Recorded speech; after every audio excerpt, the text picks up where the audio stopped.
aprende muito melhor, porque eu também aprendo. Eu assisto todos os vídeos. Aquele vídeo lindo, eles precisam ver. Então, eu acho que eu tenho uma paixão por isso. E parece uma obra de arte. Parece que eu estou produzindo uma obra de arte para cada roteiro. É como se eu estivesse fazendo uma obra de arte. Aquilo me inspira, eu sento lá e esqueço. Eles gostaram muito, os professores terem colocado essas atividades nessa plataforma. Então, o que a gente tinha de indicação para eles, né? A gente produzia um roteiro de estudo e de repente a gente indicava algum material, um vídeo, um documentário, ou você colocava, por exemplo, alguma imagem no próprio roteiro. Mas ali é uma cópia preto e branco, porque o roteiro vai para todos os estudantes, cada um recebe um. Então nem sempre tinha aquele apelo visual que a gente gostaria que tivesse e que eles gostam também. Mudou assim, que as pessoas ficam com mais vontade de fazer lição, né?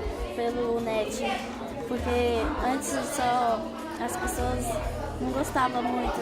Aí o net chegou, as pessoas ficam muito empolgadas, todo dia eles querem pegar o net e fazer lição.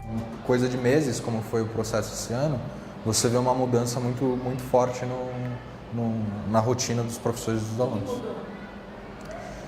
De cara, você entra no salão e visualmente você já percebe que mudou bastante coisa.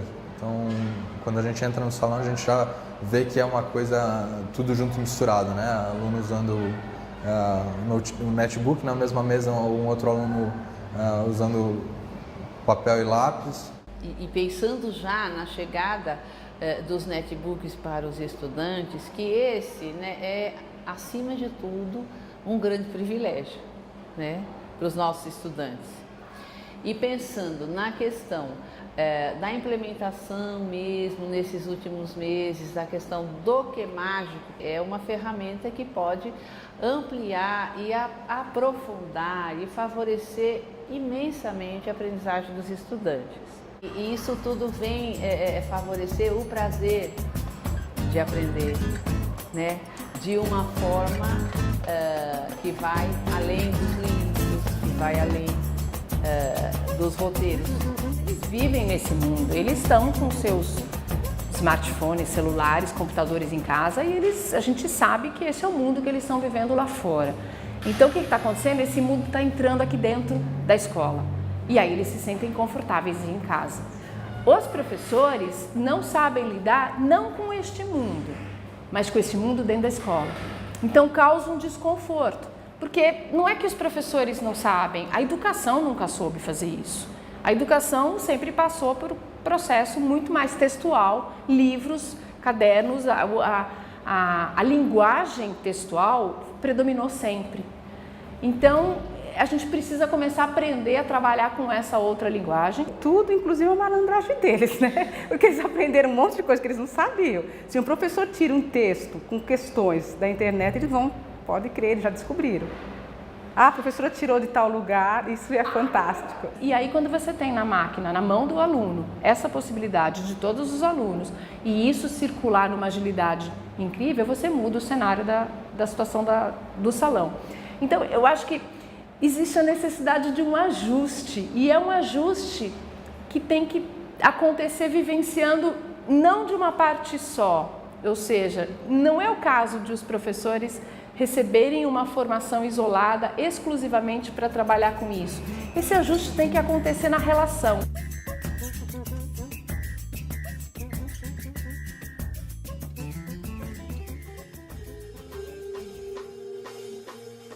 Não é essa transição analógica digital simplesmente que tem que acontecer. Ou seja, ninguém vai sair digitalizando roteiros e eu diria que no início do processo talvez o entendimento fosse um pouco isso, então a gente vai ter agora todos os roteiros na plataforma e que ao longo do processo, nesses ajustes que eu vou dizendo, que na realidade o ajuste aqui é como se fosse, deixa eu refletir, deixa eu entender o meu paradigma, a minha referência para entender essa outra referência e com isso eu vou fazendo quase que uma leitura diferente do cenário. E nesses ajustes você percebe que assim, não, eu tenho que ter um outro modelo mental para entender o digital e não simplesmente a partir do meu paradigma anterior, encaixar coisas aqui. Né? A gente tem esse desafio muito grande de não criar separado, criar junto. Isso é um pouco complicado, porque você precisa de um recurso que às vezes é escasso, que é a questão do tempo. Então, a tecnologia mostrou uma possibilidade de você não precisar estar junto no mesmo lugar, mas de qualquer forma tem que ter o tempo disponível. E a gente, mesmo com a tecnologia, você não consegue atingir esse recurso que é o tempo, muitas vezes, né?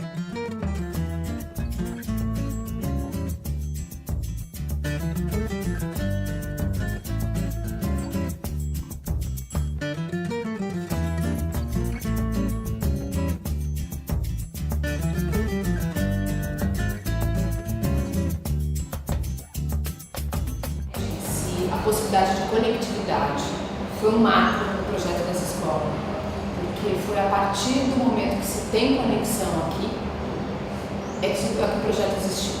Isso foi explícito. Então eu acho que cada vez mais a gente, quando fala de uso de tecnologia, a gente está falando do uso de estar conectado à rede, que é muito mais do que a possibilidade de você ter um dispositivo digital na mão.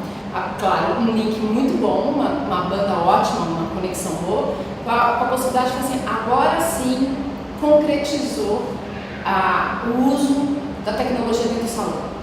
A gente começou a dar um apoio semanalmente frequente aos professores, de maneira que quando eles estivessem trabalhando, eles conseguissem ter um apoio de conhecimento, de ideias, tanto nosso da equipe de parceiros quanto dos dinamizadores, e eles conseguissem pegar o que eles tinham já de práticas nos roteiros e começar a enriquecer com atividades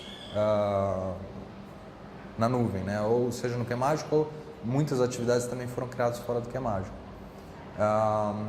E aí, no meio do caminho, a gente teve uma ideia que fazia muito sentido, e isso envolveu uma transformação dentro da escola, que era criar uma espécie de tutor de professor, né? Na verdade, era uma monitoria de professores, a gente pode dar vários nomes, mas era com que os professores dinamizadores, que tinham melhor conhecimento sobre o uso de tecnologia dentro da escola, conseguissem acompanhar um grupo menor de professores de maneira mais personalizada, de maneira que eles conseguissem saber no detalhe o que estava acontecendo em cada salão.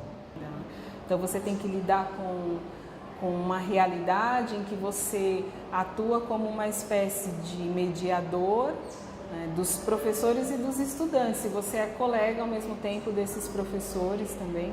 Com todos os nossos encontros, as reuniões e tudo que a gente conversou durante o ano inteiro, a gente ficou sempre muito focado nesse exercício de fazer a ponte entre os parceiros do projeto e a escola, né?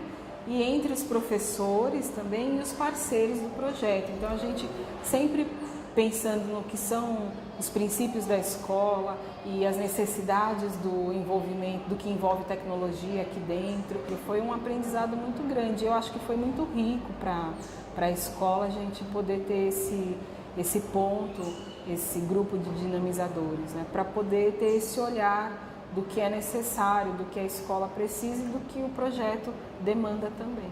Quando você joga aquela pedrinha, e toda criança já fez isso, no lago, jogando assim, que ela faz o primeiro impacto dela e reverbera as ondinhas ao lado, eu acho que essa é uma imagem interessante no efeito da entrada da tecnologia nessa escola.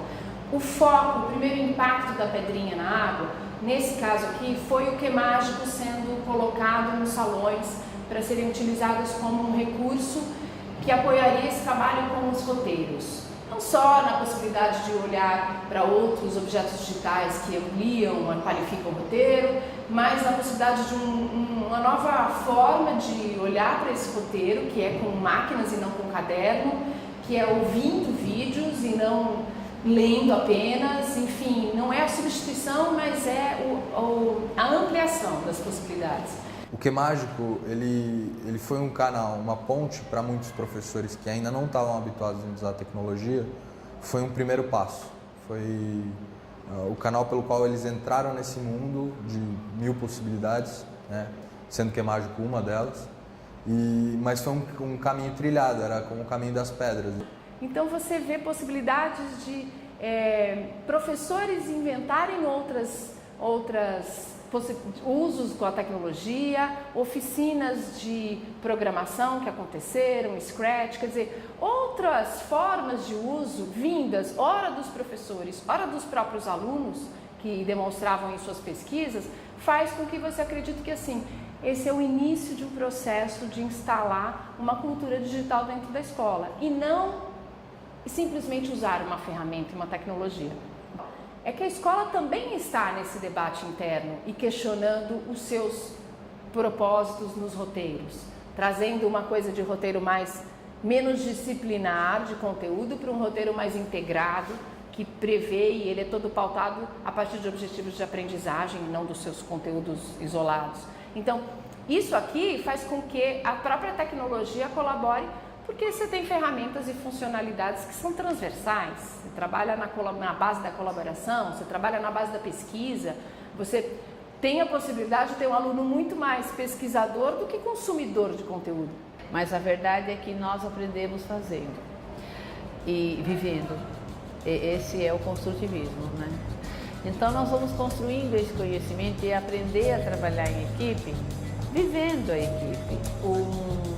Um desafio que eu acho que vai ser muito bacana, muito interessante, é começar o ano já com tudo isso que aconteceu agora.